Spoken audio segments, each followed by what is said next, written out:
Doctor Zakir, এই আশীর্বাদের রমজান মাসে আমরা কিভাবে জ্ঞান আহরণ করতে পারি?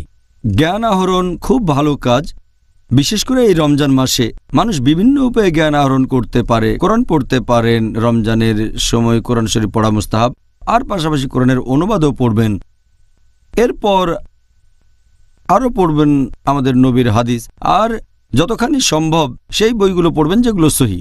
আমাদের নবীর সহি হাদিস সবচেয়ে ভালো হচ্ছে কুতুবুস সিত্তা, এই বইগুলোই হচ্ছে সবচেয়ে ভালো, যেমন বুখারী, মুসলিম, সুনান তিরমিজি, সুনান আবু দাউদ, সুনান নিসাই, ইবনে মাজা, এগুলো কুতুবুস সিত্তা সবচেয়ে ভালো।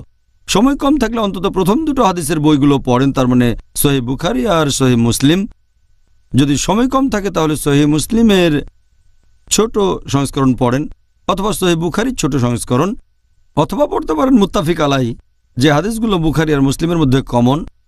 এছাড়া আমাদের নবীর জীবন কাহিনী পড়তে পারেন। ইংরেজি ভাষায় নবীর জীবন কাহিনীর উপর সবচেয়ে সেরা বই রাহিক আল মাকতুম, দ্য সিল্ড নেকটার। এটা নবীর জীবন নিয়ে কথা বলছে। এরপর নবীর জীবন নিয়ে আরেকটা বই মুহাম্মদ সাল্লাল্লাহু আলাইহি ওয়াসাল্লামের জীবনী লিখেছেন তাহিয়া আল ইসমাইল, এটাও ভালো বই। আমরা জ্ঞান আহরণ করতে পারি বিভিন্ন রকম অনুষ্ঠানে অংশগ্রহণ করে। বিভিন্ন ইসলামিক অনুষ্ঠানে যাব, লেকচার শুনব, সেমিনারে যাব, এতে আমাদের জ্ঞান বাড়বে।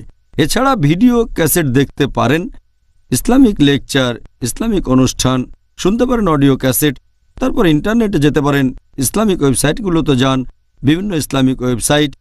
এভাবে আমরা বিভিন্ন উপায়ে জ্ঞান আহরণ করতে পারি। আর রমজান মাসে আমরা এভাবে জ্ঞান আহরণ করে আমাদের সময় ব্যয় করতে পারি। অবশ্যই এতে আমাদের উপকার হবে, পাশাপাশি অনেক পুরস্কারও পাবো ইনশাআল্লাহ। ইনশাআল্লাহ। আপনি যে বইগুলোর কথা বললেন সেগুলো নিশ্চয়ই বেশ কয়েকটা ভাষাতেই পাওয়া যাবে, আর আমাদের মুসলিম ভাই বোনেরা পুরো পৃথিবী জুড়েই এই বইগুলো থেকে জ্ঞান আহরণ করতে পারবেন।